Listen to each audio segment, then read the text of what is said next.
سورہ بقرہ کی آخری آیت. اس آیت میں پہلے تو ایک بہت بڑی خوشخبری ہے، اور یہ قرآن مجید میں کئی دفعہ آیا ہے یہ مضمون. لا یکلف اللہ نفسا الا وسعہا. اللہ تعالیٰ ذمہ دار نہیں ٹھہرائے گا کسی بھی جان کو مگر اس کی وسعت کے مطابق. یعنی اللہ تعالیٰ کے ہاں سب کا حساب برابر نہیں ہوگا. حساب ہوگا اس صلاحیت، اس قدرت، اس طاقت کے حساب سے جو اللہ نے اسے دی ہے. اگر کسی کی وسعت کم ہے محاسبہ بھی ہلکا ہوگا. اگر وسعت زیادہ ہے، صلاحیت زیادہ ہے، ذہانت زیادہ ہے، جسمانی قدرت زیادہ ہے، قوت زیادہ ہے، تو اتنا ہی سخت حساب ہوگی. یہ بہت بڑی خوشخبری ہے. یعنی وہ جو دنیا کا قانون ہوتا ہے وہ یہ نہیں دیکھتا. اس نے چوری کی ہے سزا ملے گی. اب کس حال میں چوری کی ہے، کیا کیا ہے، کیا مجبوری تھی، دنیا کا قانون نہیں دیکھ سکتا اس کو. اللہ کا معاملہ یہ نہیں. ہر شخص کو جو بھی اس کے اندر وسعت ہے اور وہ اللہ جانتا ہے. کسی شخص میں صرف 20 سیر بوجھ اٹھانے کی اللہ نے قوت رکھی تھی، اس نے 15 سیر بھی اٹھا لیا تو اللہ کامیاب قرار دے دے گا. اور جس میں من بھر کی صلاحیت رکھی تھی اس نے 20 سیر بھی اٹھا لیا تو ناکام ہو گئے. تو گویا کہ یہاں کوئی فلیٹ ریٹ نہیں ہے. لا یکلف اللہ نفسا الا وسعہا. کوئی جان بھی ذمہ دار نہیں ٹھہرائی جائے گی، مکلف نہیں ٹھہرائی جائے گی مگر اس کی وسعت کے مطابق. البتہ یہاں ایک شیطانی وسوسہ آتا ہے.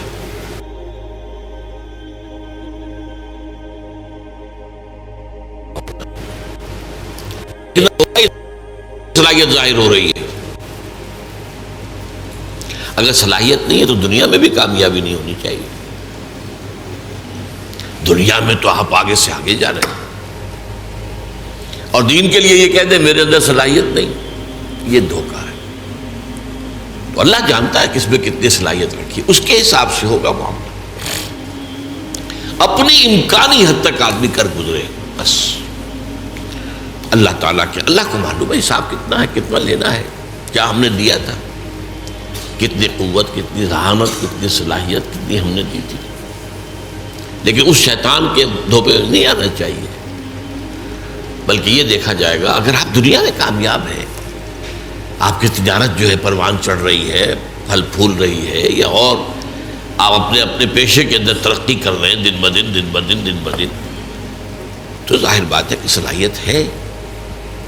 اب اپنے آپ کو بری ٹھہرا دینا یہ کہہ کر کہ میرے اندر تو صلاحیت نہیں ہے، یہ غلط ہے، یہ دھوکہ ہے، یہ نفس کا دھوکہ ہے، شیطان کا دھوکہ ہے. تاہم قاعدہ اپنی جگہ یہی ہے، لا یکلف اللہ نفسا الا وسعہا لہا ما کسبت وعلیہا ما اکتسبت. یہ لہا اور علیہا یہ میں نے بارہا آپ کو بتایا ہے کہ لام آتا ہے تو کسی کے حق میں جانے والی بات، اور اعلیٰ آ جائے تو کسی کے خلاف جانے والی بات. القرآن حجت لک او علیک.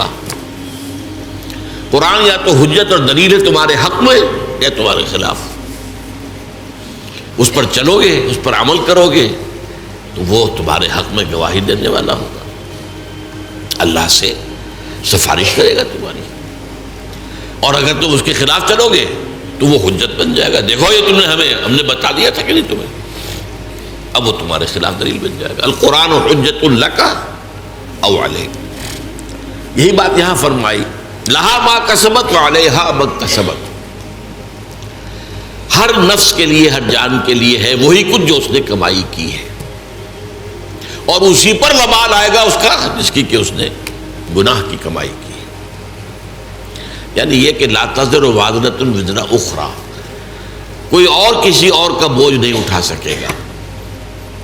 نہ باپ بیٹے کا بوجھ اٹھا سکے گا، نہ بیٹا باپ کا، نہ شوہر بیوی کا، نہ بیوی شوہر کا. ہر ایک کو اپنا بوجھ خود اٹھانا. لا تزر وازرۃ وزر اخری.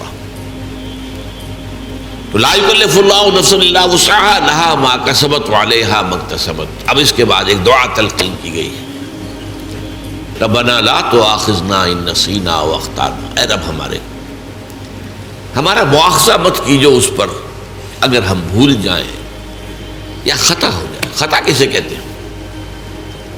بھول جانا تو واضح سی بات ہے. خطا اسے کہتے ہیں کہ ایک آپ نشانہ لگا رہے تھے، وہ نشانہ خطا ہو گیا. آپ نے تو نشانہ لگایا ہے لیکن وہ خطا ہو گیا. تو جو خطا ہو جائے اے اللہ اس پر ہم سے مواخذہ نہ کیجیے. ربنا لا تؤاخذنا ان نسینا او اخطانا ربنا ولا تحمل علینا اصرا کما حملته على الذین من قبلنا. اور اللہ ہم پر مت ڈالیو وہ بوجھ جو تو نے ہم سے پہلوں پر ڈالا. اب یہاں اصل میں اشارہ ہے کہ شریعت موسوی بہت سخت تھی، شریعت محمدی کو بہت آسان کیا گیا.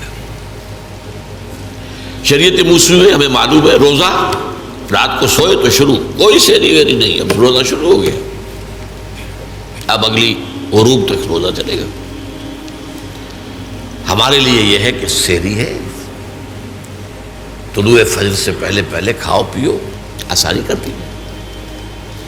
ان کے لیے سختی تھی، یوم سبت مطلقاً حرام، کوئی کام نہیں کر سکتے دنیا کا پورے دن، جمعے کی رات سے شروع ہو کر اور پھر ہفتے کے غروب تک 24 گھنٹے کا سبت ہوتا ہوگا. اور جو لوگ یہودی آج بھی جو پریکٹسنگ یہودی ہے وہ اس پر عمل کرتے ہیں، اپنے ٹیلی فون بھی ڈسکنیکٹ کر دیتے ہیں، کچھ نہ ٹیلی فون سنیں گے نہ ٹیلی فون کریں گے، کوئی کام دنیا کا کوئی کام، بس عبادت کرو، تورات پڑھو، وہ جو بھی اور کوئی ان کے ہاں عبادت کا طریقہ ہے نوافل ادا کرو، بس یہ کوئی کام دنیا کا نہیں. اور ایک ہیلا کر کے اصحاب السبت نے، آپ کو معلوم ہے سورہ اعراف میں آیا ہے، تو جو ہیلا کیا تھا اس کے بعد بڑا سخت عذاب آیا ان پر، انہیں بندروں کی شکل میں بنا دیا کہ کونوا قردۃ خاسئین، ان کی شکلیں بدل دی گئی. بس تو اس لیے شریعت موسوی بہت سخت تھی، شریعت محمدی میں آسانیاں کی گئی. اور اصول بھی حضور نے فرمایا یسروا ولا تعسروا، بھائی لوگوں کے لیے آسانی پیدا کیا کرو، سختی نہ کیا کرو. عام طور پر ہمارے ہاں رویہ کیا ہے، آپ کو تو سخت سے سخت بات کا فتویٰ دیں گے، اور خود انہیں معلوم ہے کتاب الحیل کس طرح ہیلے سے بچا جا سکتا ہے، خود ہیلوں پر عمل کریں. یہ عام ہے.